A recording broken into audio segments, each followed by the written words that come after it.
on the back leg. Now you got to be careful because when you toss, you go like this. Okay, I'm going to get it on my back leg. Rick said back leg. You got to go like this.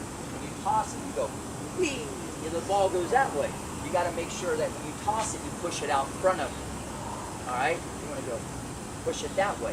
Because when you start getting this, you might have a tendency to bring your arm back. But that's, you can work that one out. But I want you to understand the key pieces I'm telling you. Left foot net post, right foot parallel. Where's the heel go? Who said arch? T-shirt, little guy, back row. Is that a good guess or lucky? Okay, what? So you're going to go in this position. You should practice it. The best way to practice is without a ball. Because when you have a ball in a court, you're going to think one thing. If I get it in, I'm good. If I miss it, I'm bad. And that has nothing to do with it. You want to train your muscles to make certain movements. One. Two. You want to get in this position. Okay? Now, the ball toss. You want to make sure that the toss is, I'd rather have it way too high than way too low. In general, way back in the day, some people would tell you, hit it right at the peak. Okay? Or look when the ball stops. I don't want you to do that. Obviously, you don't want to hit it on the way up either. Some of you guys need to toss it higher. Don't even hit at the peak. I'd rather have you toss it higher and let it come down 5, 6, 7, 8 inches. I'd rather have you toss it too high because you're not in a hurry to do anything except this, to get in the power position. I'm going to toss, bend, and tilt at the same time. Look. Okay, and the ball's tossed. So you want to, but this will correct mental stuff. Because some of you guys are so excited, you're going like this. You're tossing the ball and you're ready to hit it. And you don't load the system. Many people, top 20 in the world, especially on the girl side, wrong, serves, horrible, all right? But if you do enough of horrible, you can perfect horrible, but it's still horrible, all right? There's an optimal way to do this. So, you want to toss, bend, and what else at the same time? T-shirt. I'm Gary. I'm hungry. Huh? You didn't answer. Ready? Shoot, beat you to it. One. So you're going to toss, bend, and tilt. Now, when you tilt, you always want a straight line through your shoulder, and your elbow.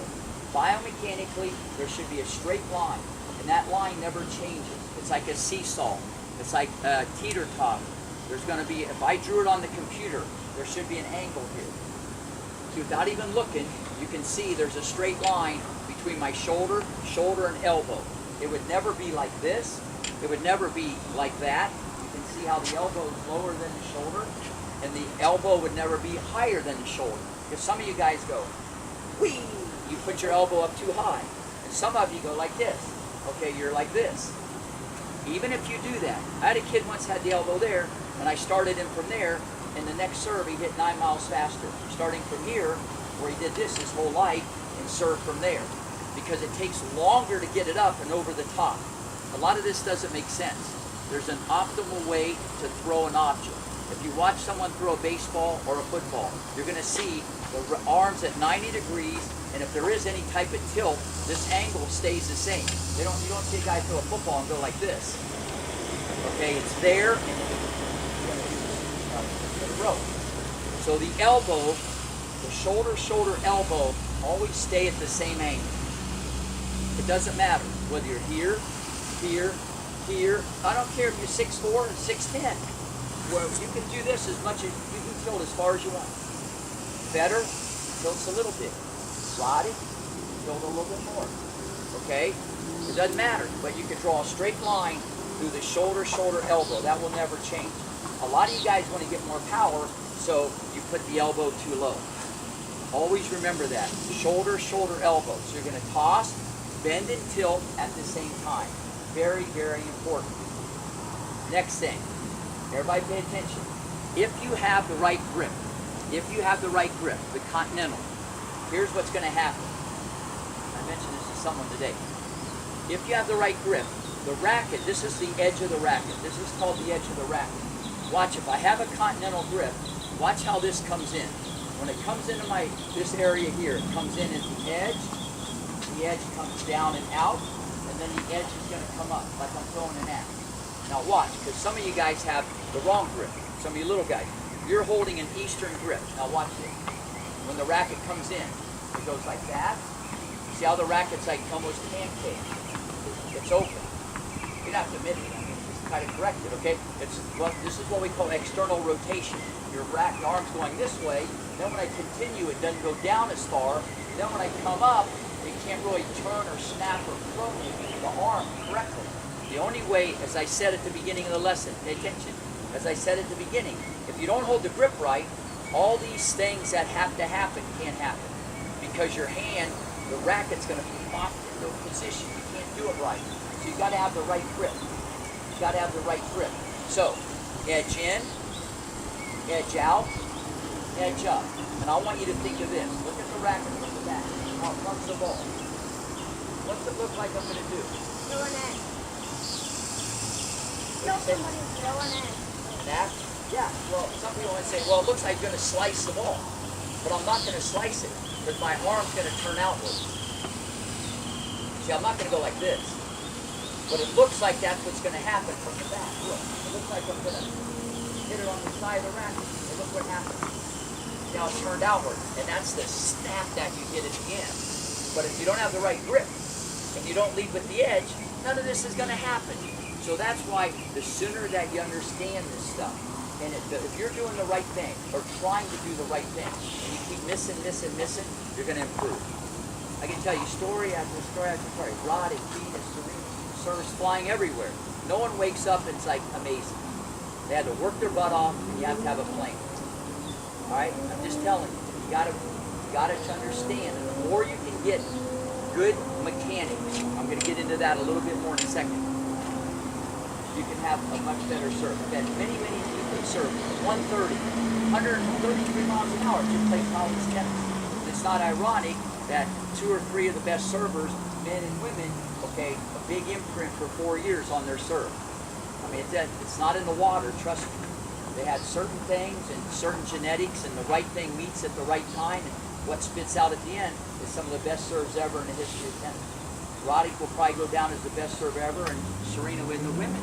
And the mechanics that they have, the way it's all put together, there's a lot of things that are just like spot on at the right time. Now, this is going to get a little confusing, and we could talk for hours on the serve, but I need to explain a couple things regarding the mechanics of the serve. This is more for the older kids. When you serve the ball, all right, the racket, people probably told you this. They probably told you scratch your back or something like that. That's a good little tip if you want to learn how to just hit up at the ball. But you never scratch your back. As a matter of fact, the racket doesn't even go near the back. It just goes in that area. The racket should go like this. If you're serving the ball, and your mom or dad or coach, they should look from the side. They should look from the side and watch you serve. If I was serving this way, okay, and you'll see my racket is never going to go past the middle of my head. Watch when I serve. You have to look quick. If you just look where my racket is, if I stop the camera at 400 frames a second, my racket is right here. It's behind my head, but it's down the middle of my head. So when I serve the ball, look, if I stop the camera, okay, that's what's going to happen. All you kids, a lot of you girls are like this, I guarantee. The racket is way over here. I can actually see the handle on this side of your head. Not only do you stick it in too soon, I'll get into that in a minute, you put it on this side, because when you're little, you want power. And when you're little, you overcook it, extra crispy. And you try hard, and you go, I'm going to wind up, and I go back, okay, and the racket goes, you make it go in your back, because someone told you to scratch your back probably, so you force it into the back, and the racket goes way to the other side. Now, the good thing is, you have enough time, you can still come back and do it wrong. There's a lot of people in pro tennis, okay, on the women's side, once again, that do this totally incorrect. Totally incorrect. There's some people, their racket is not only on the other side, I can almost see this much of their handle. They're all the way over here. Federer, I can go on and on, all the best servers. Guys, I could line 20 in a row up. I stop the video, every one of them's right down the middle of the head. And A lot of these other people, they're over there. What that means is they're optimizing the mechanics that's going to break down under pressure. What happens is, if you put it over there, it just takes longer to come back the other way. So, what I want you to think of is this. Just like we're talking about on the ground stroke, where you keep it on the hitting side. You keep it on the hitting side. You don't go on the other side of the body. It's the same thing on the serve. The serve is on this side of the body. It's on the right side. But the problem is when you wind up and you take the racket back, it just takes off and goes this way. And everybody does it wrong. I see it all the time. And you want